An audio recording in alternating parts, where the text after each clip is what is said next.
Welcome to my channel apex life Tamil. வணக்கம் நண்பர்களே, welcome to my channel apex life Tamil. நான் உங்கள் பாலாஜி, உங்களோட சில நிமிடங்கள். இன்றைக்கி நம்ம என்ன தலைப்பை பற்றி பார்க்க போகிறோம்னா, உங்களால் சாதிக்க முடியாது என்று யாரும் கூறினால் என்ன நிகழும், இதுதாங்க தலைப்பு. வாங்க பார்க்கலாம். இப்போது உங்களை சுற்றி உள்ள நபர்கள், உங்களுடைய சுற்றம்னு சொல்லலாம், உங்களுடைய நண்பர்கள்னு சொல்லலாம், அல்லது உங்களுடைய உறவுகள் அப்படின்னு சொல்லலாம், அல்லது உங்களுடைய மூத்தவர்கள் அப்படின்னு சொல்லலாம். இப்படி நம்மளை சுற்றி ஒரு சமூகம் இருக்குது இல்லைங்களா? அந்த சமூகத்தில் நம்ம ஒரு நம்மளை பற்றின விஷயங்களை அல்லது நம்மளுடைய முன்னேற்றத்தை நம்ம பதிவு பண்ணணும். அதுதான் நம்மளுடைய வாழ்க்கையினுடைய வெற்றி அப்படின்னு நம்ம நினைக்கிறோம். அது உண்மைதான். நம்ம முன்னேறினதை நம்ம சுற்றி உள்ளவங்ககிட்ட தானே நம்ம காமிக்க முடியும். அதை நம்ம நிரூபிக்க முயற்சி பண்ணுறோம். அதற்கான முயற்சிகளை தான் எல்லோருமே எடுக்கிறோம். இதில் ஒரு சிலரை பார்த்து இந்த சமூகம், அதாவது யாரையும் குறிப்பிட்டு சொல்லாமல் ஒரு சமூகம்னு சொல்லலாம், யாராவது அந்த சமூகத்தில் இருக்கிற யாராவது ஒரு சிலர் மட்டும் என்ன சொல்லுவாங்கன்னு கேட்டிங்கன்னா, உன்னால் எதுவுமே சாதிக்க முடியாது, உன்னால் எதையுமே இன்னும் சொல்லப்போனால் உருப்படியாக எதையுமே செய்ய முடியாது அப்படின்னு சொல்லுவாங்க. அதாவது டீமோட்டிவேட் பண்ணுற மாதிரி சொல்லுவாங்க. இந்த வார்த்தைகளை கேட்கும்போது ஒரு குறிப்பிட்ட நபருக்கு, ஒருத்தரை உதாரணமாக எடுத்துக்கிறோன்னா, அந்த நபருக்கு என்ன நிகழலாம் அப்படிங்கிறதான் இங்கே கேள்வி. அந்த நபருக்கு இரண்டு விதமான நிகழ்வுகள் நிகழ்வதற்கு வாய்ப்பு இருக்குதுங்க. அவங்க சொன்னது சரியாக இருக்கும், அவங்க சொல்கிறது சரிதான் அப்படின்னு நினச்சிக்கிட்டாங்கன்னா அது உண்மையாயிடும் ஆச்சுங்களா. அவங்க சொன்னது சரியில்லை, நம்மளை பற்றி இவங்க எப்படி சொல்லலாம், நான் முன்னேறத்தான் பிறந்திருக்கேன், என்னாலையும் விஷயங்களை சாதிக்க முடியும் அப்படின்னு அவர் நம்புறவராக இருந்தால் இந்த வார்த்தைகளை அவர் உள்வாங்கிக்கணும்.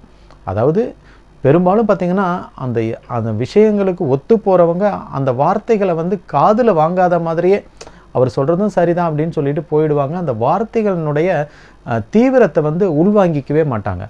ஆனால் அவங்க நீங்கள் சாதிக்க பிறந்தவர்கள் இல்லை அப்படின்னு உங்களை அடையாளப்படுத்தி சொல்லும்போது அந்த வார்த்தைகளினுடைய தீவிரத்தன்மையை நம்ம உள்வாங்கிக்கணும். நம்ம அந்த வார்த்தைகளை உள்வாங்கும்போது நம்மளுடைய மனசு சொல்லுங்கள், நீங்கள் சாதிக்க பிறந்தவர் தான், அவர் சொல்கிறது உண்மை இல்லை அப்படின்னு நம்மளுடைய ஆள் மனசக்தி சொல்லுச்சுன்னா நம்ம அவர் சொன்னதை விட, நம்ம நினச்சதை விட அதிக சாதனைகளை நம்மளால் படைக்க முடியும். நம்ம விஷயங்களை வெற்றிகரமாக முடித்து நம்ம வாழ்க்கையில் முன்னேறியவங்க அப்படின்றத நிரூபிக்க முடியும்.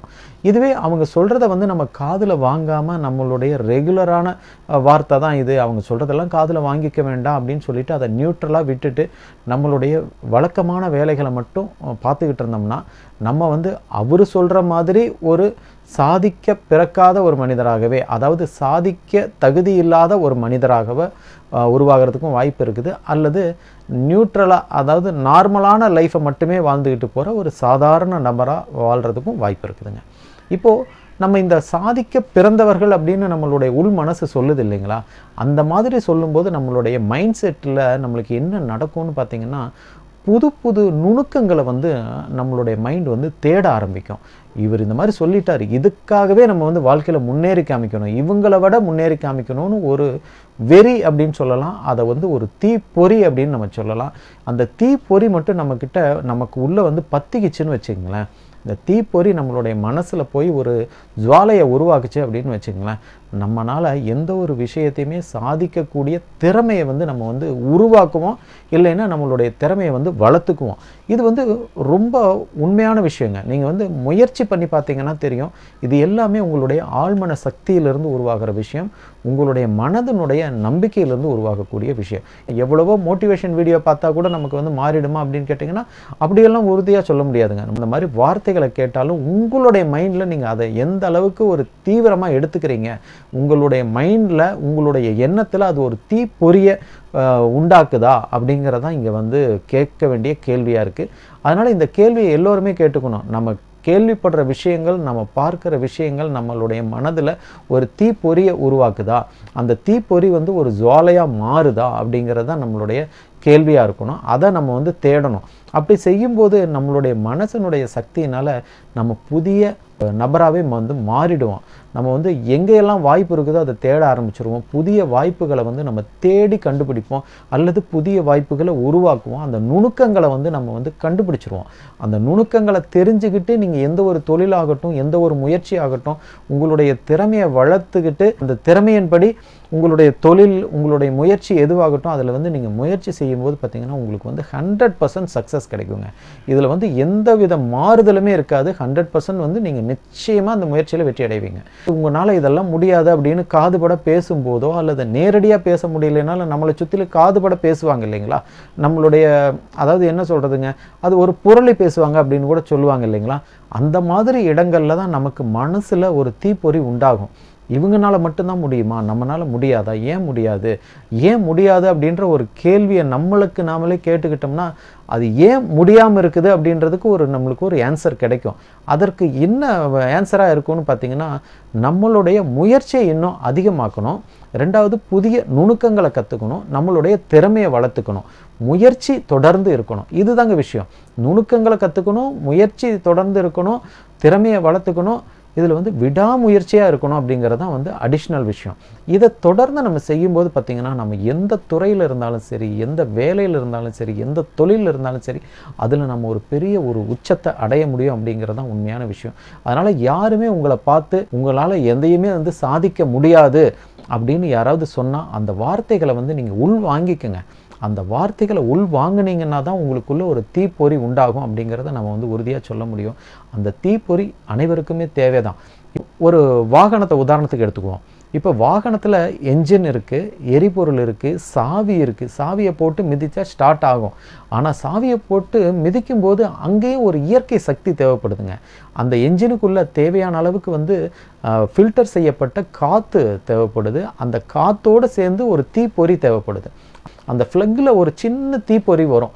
அந்த தீப்பொறி மட்டும் வரலைன்னா நீங்கள் எவ்வளோ பெரிய வாகனமாக இருந்தாலும் அதை வந்து ஸ்டார்ட் பண்ணவே முடியாது. அந்த சின்ன தீப்பொறி தான் என்ஜினுக்குள்ளே ஒரு நெருப்பை உண்டாக்குது. அந்த நெருப்பின் மூலமாக அந்த எரிபொருள் எரிஞ்சு அந்த என்ஜினையே வந்து இயக்க வைக்குது. அந்த என்ஜின் இயங்கிறதுனால அந்த வாகனம் நகருது, அதனுடைய வேலையை செய்யுது. அந்த சின்ன தீப்பொறி மட்டும் இல்லாத ஒரு வாகனத்தை நீங்கள் நினச்சி பாருங்களேன். எந்த ஒரு சக்தி இருந்தாலும் சரி, வண்டியில் வந்து அந்த வாகனத்தில் எவ்வளோ பெரிய என்ஜினாக இருந்தாலும் சரி, அதற்கு எரிபொருள் இருந்தாலும் சரி, அந்த தீப்பொறி இல்லைன்னா அந்த என்ஜினால் வந்து எந்த ஒரு வேலையுமே செய்ய முடியாது. அந்த மாதிரி நம்ம வந்து எல்லா வசதியும் இருக்கிற நம்ம வந்து ஒரு என்ஜினாக நம்மளை நினச்சிக்கிட்டோம்னா நம்மளுக்குள்ளே எரிபொருள் இருக்கும், கீ இருக்கும், நமக்கு வந்து ஸ்டார்ட் பண்ணுறதுக்கு கிக்கர் இருக்கும், எல்லாமே இருக்கும். ஆனால் நமக்கு அந்த சின்ன தீப்பொறி மட்டும் கிடைக்காமலே இருக்கும். அந்த தீப்பொறியை பற்ற வைக்கிறவங்க தான், அந்த தீப்பொறியை உருவாக்குறவங்கள தான் நம்ம வந்து நம்மளுடைய முன்னேற்றத்துக்கு காரணமானவங்க அப்படின்னு சொல்லலாம். அதனால் நம்மளை கிண்டல் பண்ணுறவங்கள, நம்மளை வந்து புண்படுத்துகிற மாதிரி பேசுகிறவங்கள நம்ம வந்து எப்போவுமே நம்மளுடைய எதிரியாக நம்ம நினைக்க வேண்டியதில்லை. அவங்களால தான் நம்ம முன்னேறி இருக்கோம்னு சொல்லிட்டு அவங்களுக்கு ஒரு நன்றியை சொல்லலாம் நம்ம உண்மையாகவே. அதனால் நீங்கள் வந்து உங்களுக்கு வந்து முன்னேறதுக்கு அவங்க ஒரு தீப்பொறியை உருவாக்கி கொடுக்குறாங்க இல்லைங்களா. அதனால் நீங்கள் வந்து அவங்களை எப்போவுமே உங்களுடைய பகையாளியாக நீங்கள் நினைக்க வேண்டிய அவசியம் இல்லை. அவங்க தான் உங்களை வாழ்க்கையில் முன்னுக்கு வர்றதுக்கு தூண்டி இருக்காங்க அப்படின்னு நம்ம வந்து பாசிட்டிவாக எடுத்துக்கலாம். அந்த மாதிரி சொல்கிறவங்களுடைய வார்த்தைகள் ஒவ்வொன்றுமே பார்த்திங்கன்னா நமக்கு முதல்ல புண்படுத்துகிற மாதிரி இருந்தாலும் அந்த வார்த்தைகள் தான் நமக்குள்ள ஒரு தீப்பொறியாக வந்து இறங்குது அப்படின்னு நம்ம சொல்ல முடியும். அந்த தீப்பொறி தான் நம்மளை வந்து இயங்க வைக்குது அப்படின்றத உறுதியாக சொல்ல முடியும். அதனால் அந்த மாதிரி நபர்களும் நம்மளை சுற்றி இருக்கத்தான் வேணும். நம்மளை சுற்றி அந்த மாதிரி நபர் யாருமே இல்லாத பட்சத்தில் நம்மளுக்கு அந்த தீப்பொறி எங்கிருந்து கிடைக்காது. நம்ம வந்து ஒரு சாதாரண வாழ்க்கையை வந்து வாழ்ந்துட்டு நம்ம போயிடுவோம். அதனால் அந்த தீப்பொறியை உருவாக்குறவங்க நம்மளை கிண்டல் பண்ணுறவங்க அப்படின்னு கூட நம்ம நினச்சிக்கலாம். நம்மளை முடியாதுன்னு சொன்னவங்க முன்னாடி நம்ம வந்து முடித்து காமிக்கணும், வாழ்க்கையில் வெற்றி அடைஞ்சு காமிக்கணும் அப்படிங்கிற எண்ணத்தை வளர்க்கணும். அப்படிங்கிறதுனால தான் இந்த தகவல்களை, இந்த கருத்துக்களை இந்த வீடியோவில் நம்ம சொல்லியிருக்கோம். இந்த வீடியோவில் சொல்லியிருக்கிற கருத்துக்கள் உங்களுக்கு பயனுள்ளதாக இருந்திருக்கும் நாங்கள் நினைக்கிறோம். இந்த வீடியோவை நீங்கள் உங்கள் நண்பர்களோடு நீங்கள் ஷேர் பண்ணுங்கள். எங்கள் சேனலுக்கு சப்ஸ்கிரைப் பண்ணுங்கள், சப்போர்ட் பண்ணுங்கள். நன்றி, வணக்கம்.